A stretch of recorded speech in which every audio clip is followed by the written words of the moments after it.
during this series on the last words of Jesus, you'll find that the gospel that I will read is merely one or two lines at the most. And the New Testament reading that the reader reads would have been the normal gospel reading for the day. So you have them. But we are focusing on Jesus' words. And today we're focusing, it is in your bulletin, under your meditation, if you want to look at it. Truly, I tell you, today you will be with me in paradise.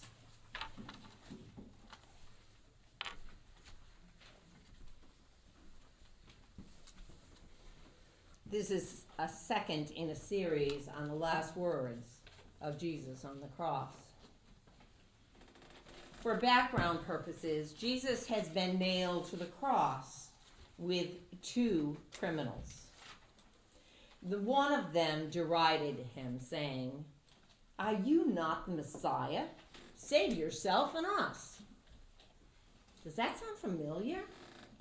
It did to me when I read it this week, because of what it reminded me was of Jesus' interaction with Satan in the wilderness.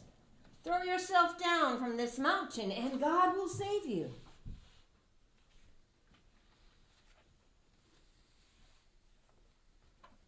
This has something to tell us about our seeking God's rescue, about our seeking God's rescue from illness, challenges we face in this life, and evil. In Matthew 4, chapter 7, when Jesus is having this interaction with Satan, he says, "Do not put the Lord your God to the test." So that was the first thief. He was actually a thief. The second one rebuked the first one, saying, "Do you not fear God, since you are under the same sentence of condemnation? And we indeed have been condemned justly, for we are getting what we deserve for our deeds. But this man has done nothing wrong." Then he said to Jesus, "Jesus, remember me when you come into your kingdom." And Jesus responds, "Truly, I tell you, today you will be with me in paradise." What's so special about these two criminals? When we go through our Maundy Thursday and we go through that entire Passion Sunday, we don't necessarily pick this apart. And that's why I did want to focus on Jesus' final words. The first wanted to escape punishment, right? He wanted to take the easy way out. He wanted Jesus to just save him. "You can do it. Why don't you just save us?" The second man, think about what he does. He, number one, admits his wrongdoing.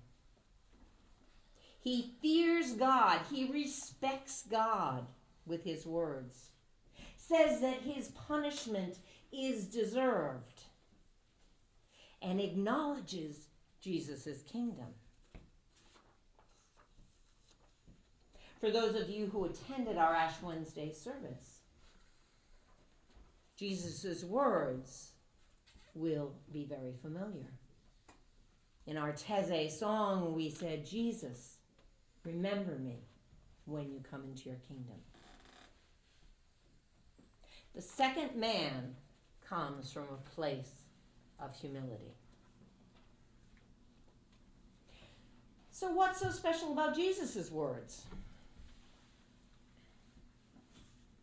Last week we were going to be talking about forgiveness, and I did, because of the icing, I did put that sermon on Facebook, so you can get it on YouTube or you can get it on the Spencer Church Facebook, so that you can catch up.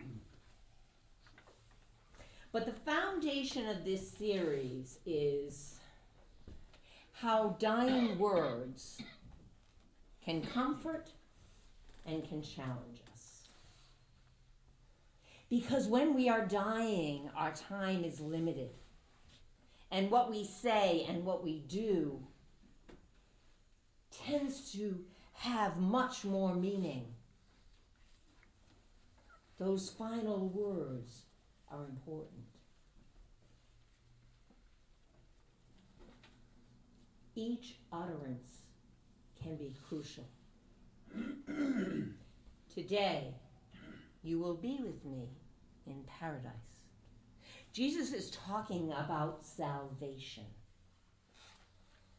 Not tomorrow, not after some time in purgatory, but today,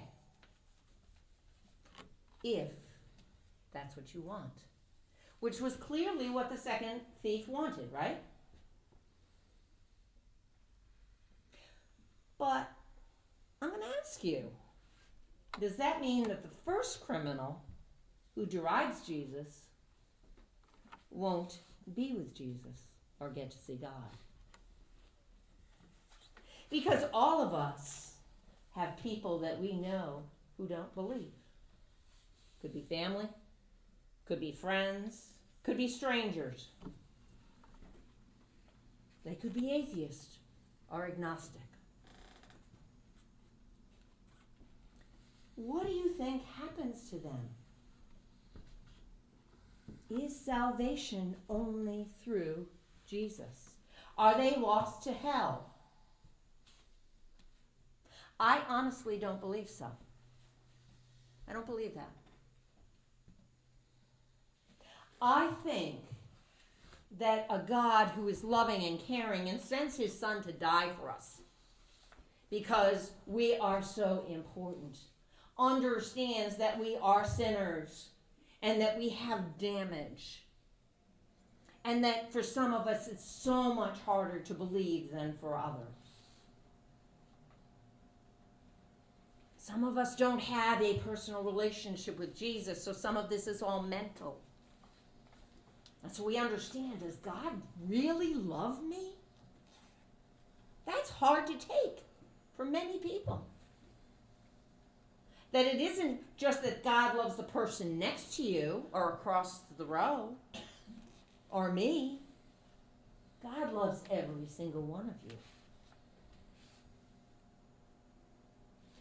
Sin, remember we're all sinners, is anything that separates us from God. Anything. Because we don't acknowledge God. If we took my little potato story a little bit further, in not peeling that potato and acknowledging God's giving you the ability to use your fingers, those of you who have arthritis know how hard it is as you get older. And what a gift that is for taking our gifts for granted, as Still said earlier. We don't acknowledge God. So we all do it. I've done it. Anybody in here who hasn't done it, raise your hand, because I'd really like to meet you. Because we got many hands. We turn away. We do not choose to do everything in the name of God. That's why I've started, in addition to my Lenten journal at night, I've started in the morning to say something like this, but God, let me be yours. Let me bring your presence into everything I do and everyone I meet. And that's when it occurred to me that mending an alligator for my dog was doing God's will. Because that was a gift. It was a gift of my love to this animal. And we all know what dog is. We know what dog spells backwards? Right. Remember the movie It's a Wonderful Life? Okay, most of you probably do. It's the story of George Bailey and Jimmy Stewart. But I was reading in a Guidepost magazine, long time ago, and it stayed with me ever since. And it was written by Jimmy Stewart, who played George Bailey. And he was talking about after he's lost everything, Billy's lost the money, and he goes to the bar. He's kind of yelled at his daughter's teacher, and he goes to the bar, and he's just at his worst. And he's there, and he starts praying. It was not in the script for him to cry. And yet he was so there. The tears came down naturally. Pay attention to that scene, because that is not scripted. That is God. That is God. His own depth of emotion in asking God's help released those tears. It's the most poignant piece of the entire thing because I know the backstory. So our question is about salvation today. But my question to you is, with free will and all that we have, that big old thing called free will, where we can choose God or not, will you accept the salvation that Jesus gives? Or will you be someone who, once you die, needs to heal more, needs to do more work? I don't know that our work ends at death. Perhaps we continue to grow. Perhaps we continue to be instructed before we are with God fully. Because remember, sin separates us from God. So if we choose sin, we choose to be separated. Will you accept Jesus' salvation? Jesus is waiting, not just until you die. Jesus is waiting now, and God is waiting. Will you accept salvation? Amen.